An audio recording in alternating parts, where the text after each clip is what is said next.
Karena Tuhan Yesus rela menyerahkan nyawanya demi melindungi domba-dombanya. Yesus gembala yang baik.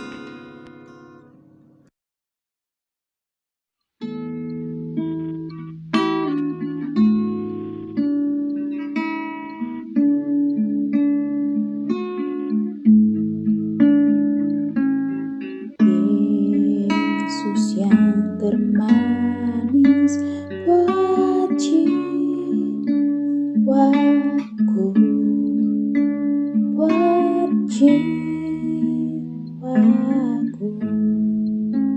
buat jiwaku.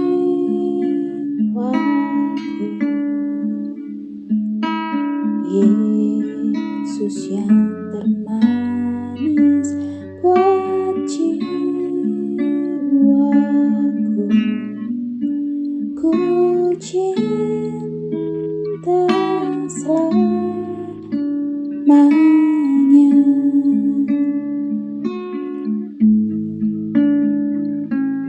Yesus yang termanis buat jiwaku, buat jiwaku, buat jiwaku.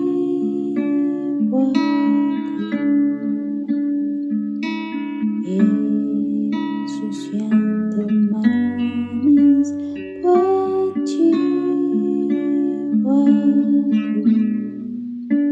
ku cinta selamanya.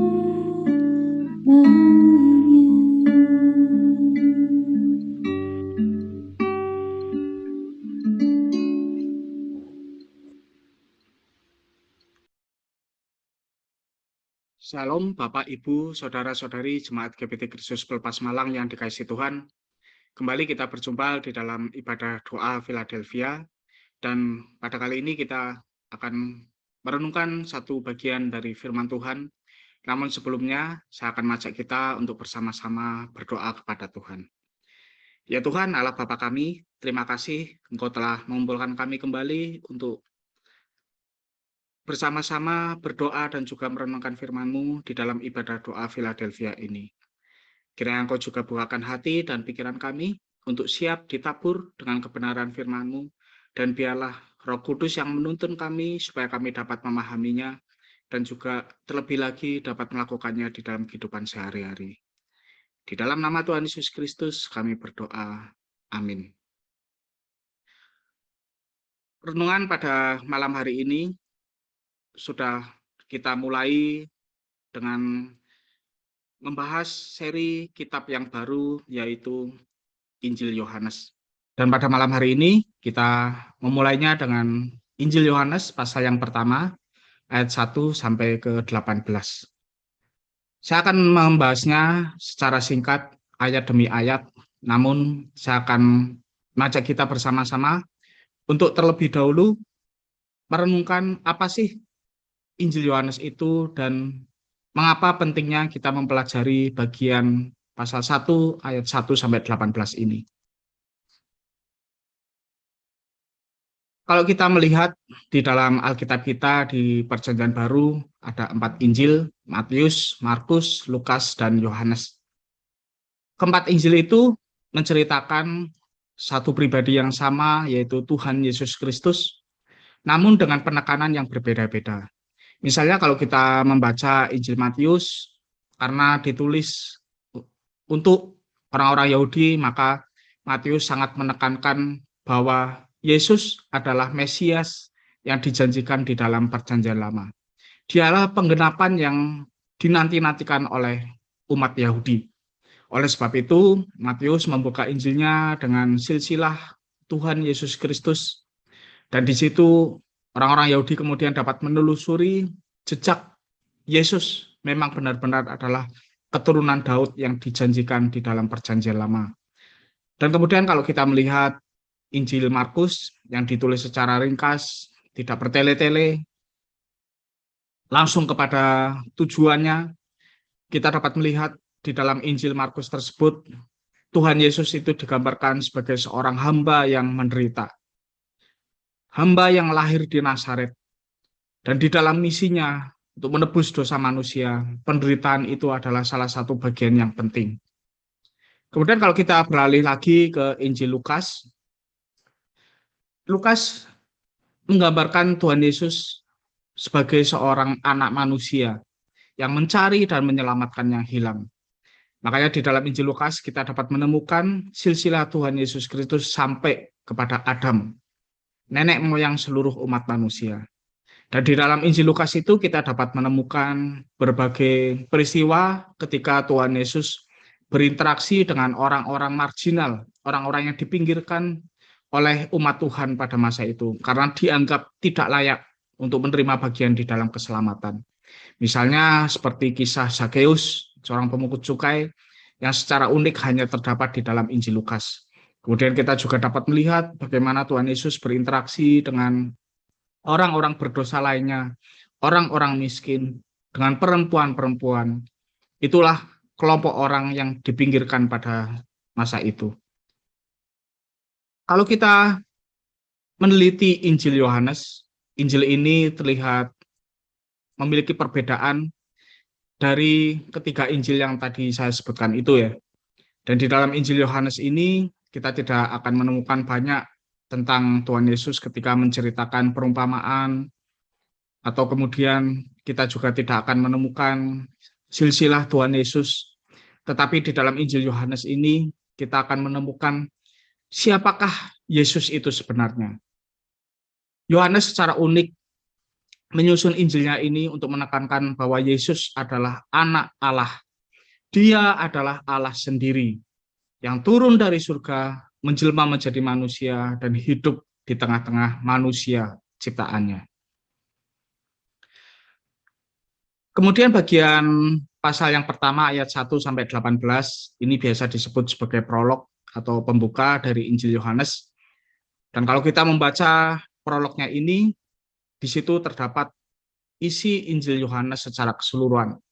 Jadi apa yang akan kita baca di dalam bagian ini itu nantinya akan secara berulang, tema tersebut akan muncul di dalam keseluruhan Injil Yohanes.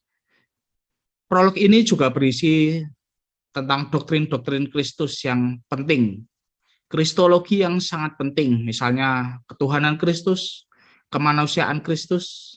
Jadi di dalam Injil Yohanes ini nyata-nyata ditekankan bahwa Kristus sepenuhnya Allah, tetapi sekaligus juga sepenuhnya manusia. Kemudian bagaimana inkarnasinya ketika Kristus, Allah yang turun ke dalam dunia menjelma menjadi manusia, serta bagaimana pengorbanannya, penderitaannya bagi manusia demi menyelamatkan orang-orang yang berdosa. Kita akan memasuki pembahasan ayat demi ayat. Saya akan mengulasnya secara singkat. Yang pertama adalah ayat 1 dan 2. Pada mulanya adalah firman, firman itu bersama-sama dengan Allah, dan firman itu adalah Allah. Ia pada mulanya bersama-sama dengan Allah.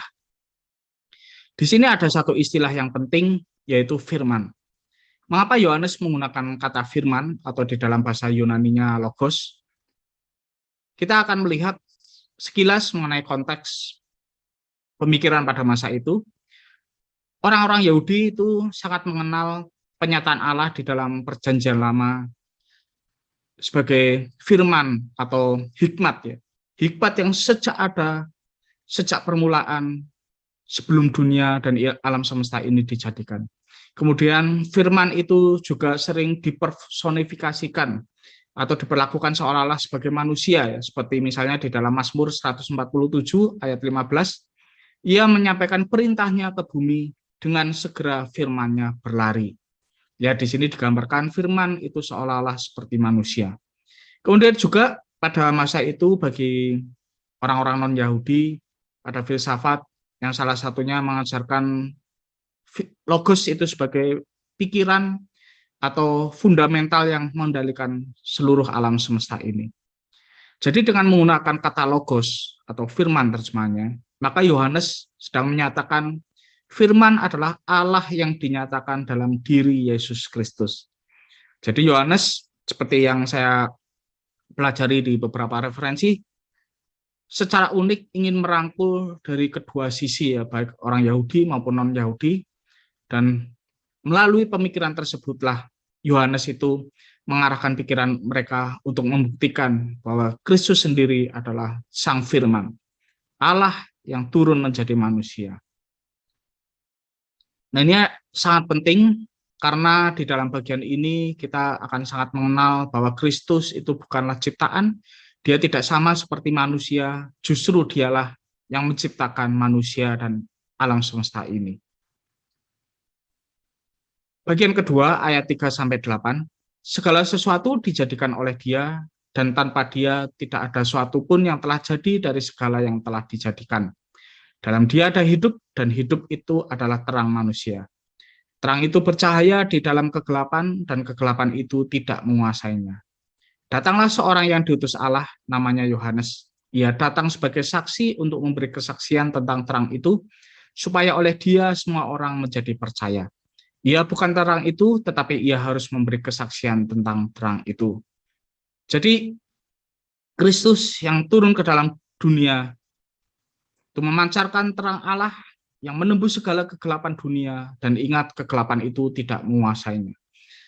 Sebagaimana kalau ada suatu ruangan yang sangat gelap, kemudian kita menyalakan lampu, maka cahaya lampu itu akan menyebar ke seluruh ruangan dan mengusir kegelapan yang ada di situ. Begitu juga ketika Kristus datang ke dalam dunia, maka dunia yang gelap yang sudah tercemar oleh dosa ini itu tidak mampu menguasainya. Kegelapan memang kelihatan bisa sangat menakutkan, sangat mengerikan, kelihatan begitu berkuasa, tetapi ingat ayat ini bahwa kegelapan itu tidak bisa mengalahkan terang dari Kristus. Dan kemudian di sini juga dijelaskan tentang Yohanes yang datang sebagai saksi yang membuka jalan bagi pemberitaan tentang Tuhan Yesus. Ini kita juga belajar bahwa kita bukan terang, kita bukan yang memiliki kemuliaan, tetapi kita sebagai saksi menceritakan kabar baik kepada orang-orang di sekitar kita, mengarahkan mereka untuk dapat menuju terang yang dari Tuhan itu.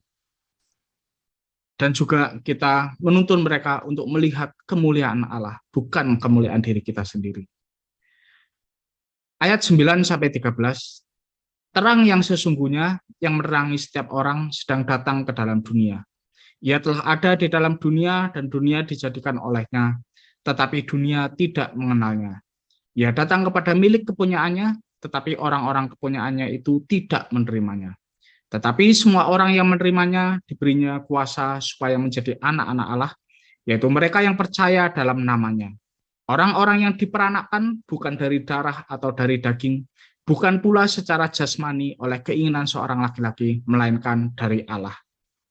Jadi kalau kita melihat situasi dunia ini ketika kekristenan itu banyak dicemooh, banyak ditentang, orang-orang Kristen banyak dianiaya, pemberita-pemberita Injil banyak yang mendapatkan siksaan, itu sebenarnya sudah dinyatakan oleh Tuhan Yesus jauh sebelum kita ada di dunia ini. Ketika Tuhan Yesus datang pun, datang kepada orang-orang yang sangat dikasihinya.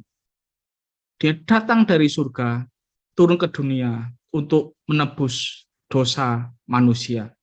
Tetapi apa yang terjadi? Mereka itu tidak menerimanya. Dan kalau kita membaca di dalam Injil Yohanes, Tuhan Yesus itu nantinya akan banyak mendapatkan tentangan, bukan hanya dari orang-orang biasa, tetapi justru dari para pemuka agama Yahudi pada masa itu. Sungguh ironis. Tetapi juga di sini dinyatakan bahwa semua orang yang menerimanya itu diberi kuasa menjadi anak-anak Allah ya.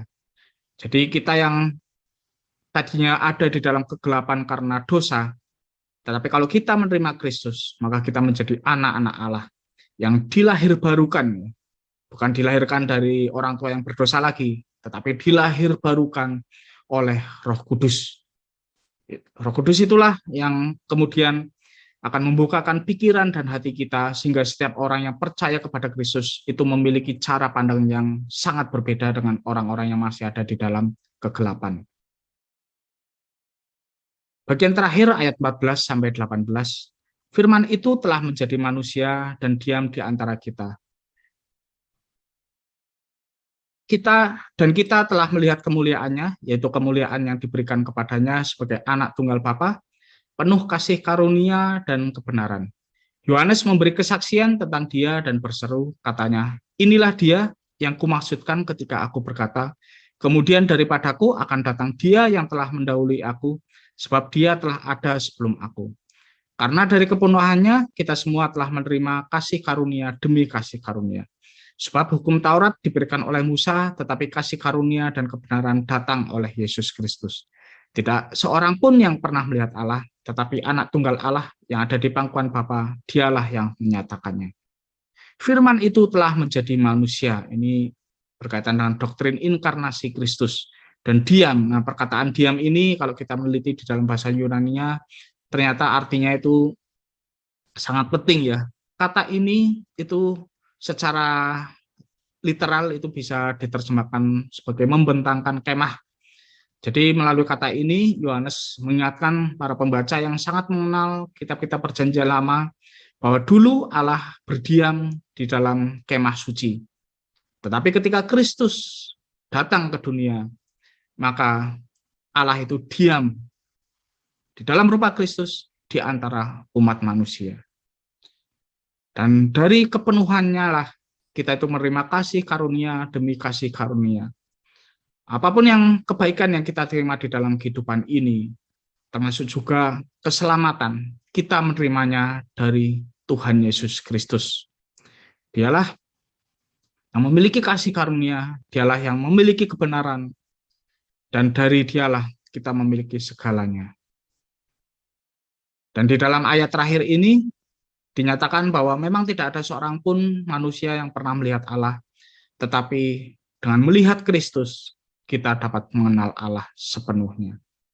Sebagaimana Allah itu ada, berpikir, bertindak, maka itulah yang diwujudkan di dalam kehidupan Kristus. Jadi kalau kita ingin mengenal Allah secara penuh, maka kita harus mengenal Kristus. Apa penerapannya? Yang pertama adalah percayalah dengan segenap hati bahwa Yesus adalah Allah yang berinkarnasi menjadi manusia. Dialah satu-satunya Tuhan dan Juru Selamat. Jangan sampai kita membuat keputusan yang keliru sepanjang kita masih ada nafas. Karena ini akan sangat menentukan bagaimana kita hidup dan bagaimana kita akan menghabiskan waktu di dalam kekekalan. Apakah ada di dalam hidup yang kekal tinggal bersama-sama dengan Tuhan, ataukah kita akan berada di dalam kebinasaan. Saya sharing sedikit di dalam ladang misi yang saya layani saat ini. Kelihatannya memang masyarakat di sini terbuka dengan Injil, mereka tidak masalah untuk menerima Kristus, tetapi ingat bahwa sebenarnya itu ada di dalam permukaan saja. Ketika mereka diminta untuk menerima Kristus sebagai satu-satunya Tuhan dan Juru Selamat, dan kemudian meninggalkan kepercayaan mereka yang lama, disitulah konflik mulai muncul. Mereka tidak masalah menjadikan Kristus sebagai salah satu pribadi yang disembah ataupun pribadi yang memberikan berkat, tetapi mereka akan sangat sulit ketika ingin menjadikan Kristus sebagai satu-satunya Tuhan dan Juru Selamat. Demikian pula dengan kita pada masa kini, apakah kita juga masih memiliki sandaran lain selain Kristus? Apakah kita masih bersandar pada perbuatan baik kita, pada orang tua kita, leluhur kita, tradisi-tradisi, dan sebagainya? Ataukah kita sudah bersandar pada Kristus sebagai satu-satunya Tuhan dan Juru Selamat? Karena itulah yang akan menjadikan kita memiliki hidup yang kekal. Yang kedua adalah teruslah berusaha mengenal Kristus. Mengapa demikian? Karena Kristuslah adalah gambaran Allah yang sempurna. Sebagaimana Kristus yang kita pelajari di dalam Alkitab, maka demikianlah pula Allah. Jadi kalau kita mau mengenal Allah tanpa mengenal Kristus, itu mustahil. Mungkin kita membayangkan Allah itu sangat jauh di sana, tidak bisa kita jangkau dengan akal pikiran mereka. Allah itu cara berpikirnya bagaimana, apakah Allah benar-benar mengasihi manusia, apakah Allah benar-benar memperhatikan kehidupan kita. Tetapi ketika kita melihat pada sosok pribadi dan juga pelayanan Kristus, maka kita menjadi tahu seperti apakah Allah itu.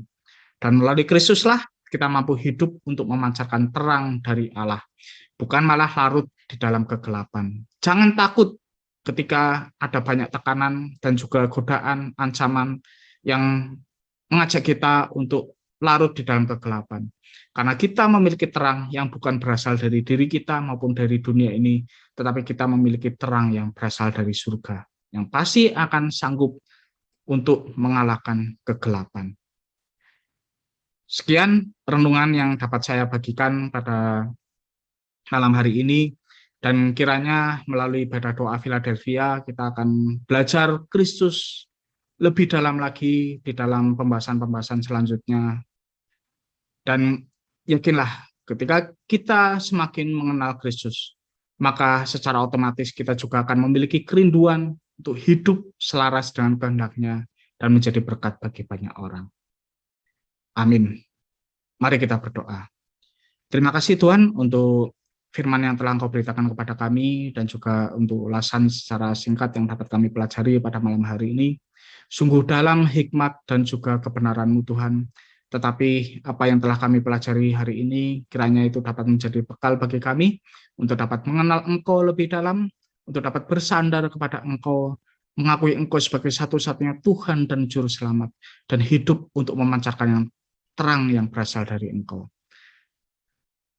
Kiranya Engkau juga memberkati kami semua yang hadir di dalam ibadah doa ini maupun yang belum dapat hadir, dan juga tuntunlah kami Tuhan di dalam terang-Mu. Dan juga Roh Kudus senantiasa memberikan kerinduan kepada kami untuk dapat melihat bahwa doa merupakan elemen yang sangat penting di dalam kehidupan kami. Karena dengan doalah kami dapat bersekutu dengan Kristus, pribadi yang sangat mengasihi kami, dan juga kami dapat mengenal kebenaran yang berasal darinya. Di dalam nama Tuhan Yesus Kristus kami berdoa. Amin.